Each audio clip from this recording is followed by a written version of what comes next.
Hi, welcome to the Bahr Gallery in Oyster Bay. I'm Ted Bahr, and this is my time machine.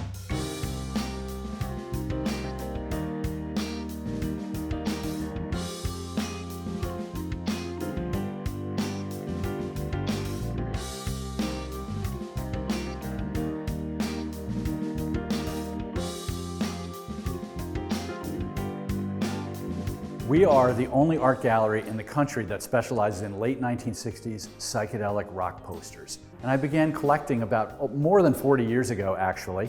I collected for a short time when I lived in San Francisco. And then, when I met my lovely wife, it was decided that this was not her preference in art. As such, my collecting went on hiatus for about 25 or 30 years until we had relocated to Long Island, started my own company in the media business, which eventually found its way to Melville with large corporate offices and lots of empty walls. I realized that the posters that I loved were calling to me again, and I began avidly collecting them again and adding piece after piece to the walls. Then I sold the company. I had 45 framed master works from the psychedelic poster artists that were not going to come home. And I decided to follow my passion and open this, the only art gallery in the country specializing in this art. The posters advertising music in the early 1960s were very straightforward, consisting of block letters and maybe a picture of the band. By 1966, the world, and especially San Francisco, was becoming psychedelicized. Whether it's marijuana or LSD, the world was being turned on its head. And the music became increasingly psychedelic, full of long extended jams and other freeform. The artists that were trying to advertise these concerts and attract people to them decided to adapt a style that was reflective of the music. So one of the aspects of the psychedelic style, hallmarks of it, is indecipherable lettering. That is, unless you're stoned. So this poster here by Rick Griffin, this is a poster for Big Brother and the holding company, Janis Joplin. But it's going to take you a minute or two to read it. So you had to be a member of the club to go to these events because you couldn't decipher the posters otherwise. Now, right now at the Bahr Gallery, we have an exhibition of major works by Rick Griffin. He's one of the big five San Francisco poster artists, and so he was well known for his elaborate lettering style in particular.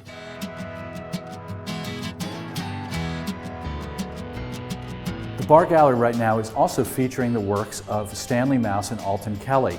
Mouse and Kelly typically work together as a pair. Another one of the hallmarks of the psychedelic poster movement was to take common images and use them as centerpieces for a poster, even if the image had absolutely nothing to do with the bands that were being advertised. This poster, which is called Zebra Man, is using an image that Kelly found in 1954 on a cover of Life magazine.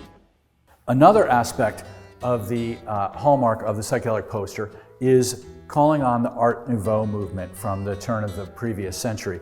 And this almost looks like a Gustav Klimt woman here. So she's lost with her hair, very organic. The Art Nouveau movement lent itself very well to the hippie movement and the psychedelics, back to nature, very organic in its form. And this is a terrific example of that here. Now, the psychedelic posters of the late 1960s were very different from conventional posters that you would pick up today as souvenirs. They were not meant to be sold as art. They were used to advertise the concerts. So as such, you'll find that they rarely ever have the year in the poster because everybody knows what year it is. It's right then. And the artists had to create this poster art on deadline. So as Stanley Mouse said, they were created in a furious moment. Furious is too strong of a word, but let's say that promoter Bill Graham, one of the prominent promoter in San Francisco, was always frustrated by the lettering style of the psychedelic artists.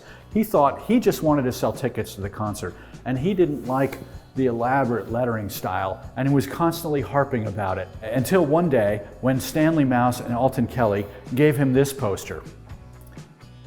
And he looked at it and he said, "What the heck is that?" And they said, "Just what you've been asking for." Now, the psychedelic poster style wasn't limited to San Francisco. This is a poster from Detroit, one of the iconic posters from the period, which is by Carl Lundgren, 1967. This features Vanessa Redgrave in a pose which was eventually used to advertise the movie Isadora, about Isadora Duncan, 1968.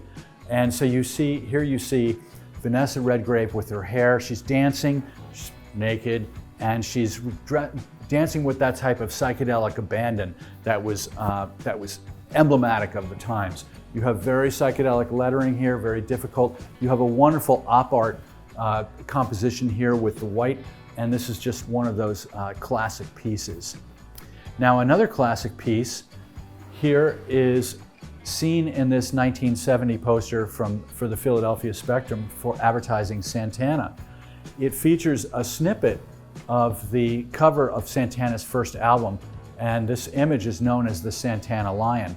Now, it turns out that the relationship between the concert posters and the bands were non-existent. The relationship was between the concert promoter and the artist. That was it. The bands had nothing to do with choosing the art that was used to advertise their concerts. That's just the way it was back then, very different than from today. So what you often had was iconic album covers were actually original concert posters, such as Oxa Moxa by the Grateful Dead or the famous Santana Lion. That was originally a concert poster. We have a poster by Victor Moscoso. He is another one of the big five San Francisco poster artists, so named, most prominent for the style. And here we have another hallmark of the psychedelic poster experience, and that is clashing colors that would cause the eye to vibrate and therefore mimic the psychedelic experience. So here in this poster, he's got very, very difficult lettering to read, and he's got an image that was actually a black and white image by surrealist Paul Ubach, who Victor psychedelicized significantly here for this purpose. This poster, known as Skeleton Roses, is by Mouse and Kelly, and it was produced in 1966 and was the first time that the skeleton and roses imagery was used and associated with the Grateful Dead. Again, the Grateful Dead had nothing to do with it. But Mouse and Kelly were searching for inspiration, and they were in the San Francisco General Library, which is what the internet was called back then. And they were looking for an image, appropriate image, and they found this one in black and white in a book. And they said, oh my gosh, is there anything more Grateful Dead than that? Well, no. But the problem was they couldn't take the book out because it was in the rare section. And so they took their penknife out instead and literally cut this image out of the book and left the library. Then they went back to the studio and taped this image to an artboard, and you can see there's a tiny little remnant of tape here. And then Kelly did the arrangement, and then Mouse did the lettering. And you include a ticket strip at the bottom, which is where you can buy tickets. Again, there's no year on this because everybody knew what year it was. Then the artwork was taken to the printer. Now the artwork was black and white, and actually this ticket strip was probably taped there. This Family Dog logo might have been taped there. There might have been whiteout. The original art for these psychedelic posters was pretty ugly and always in black and white. So they took this to the printer and said, make this dark blue, make this light blue, make this red, etc., and waited until they got the desired effect. Now the earliest posters from 1966 you'll see are off register here and there because, again, these were created in a furious moment and just to sell tickets to the concert.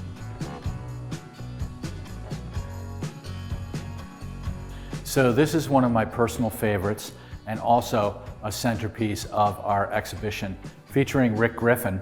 And here, this is a silkscreen. It's an oversized silkscreen that he made after the original concert poster. This was done in 1989. Rick Griffin died in 1991.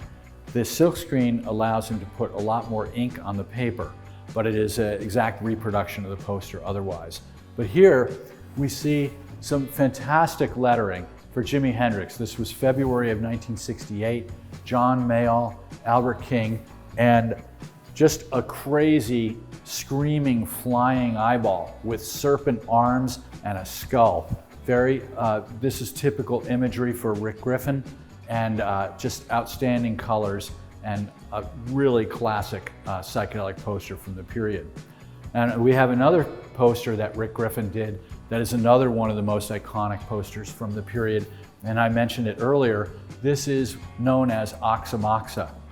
Now, this up here says Grateful Dead, although it's also been rumored that if you look at it under the right circumstances, it can also be read as "We ate the acid."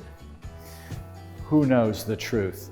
But Rick Griffin made this poster for January 1969 concerts at the Avalon Ballroom, Grateful Dead.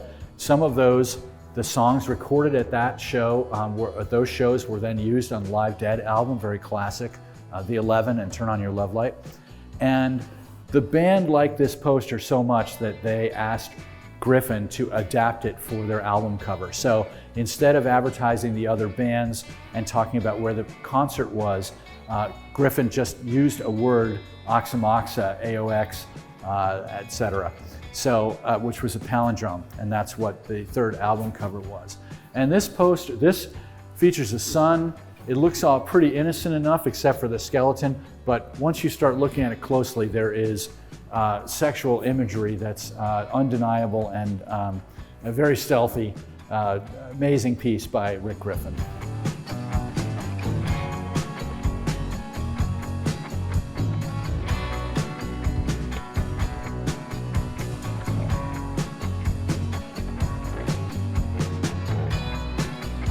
By 1970, the psychedelic poster movement was over. The promoters were using FM radio instead of posters to promote the concerts. The poster artists moved elsewhere and life rolled on.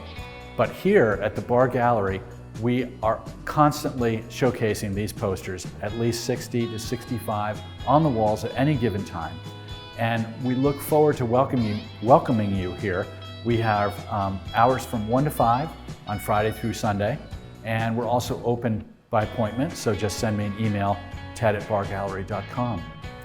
So, as we say on the website, we don't sell posters, we sell art. Come and enjoy this beautiful artwork from the psychedelic period of American history.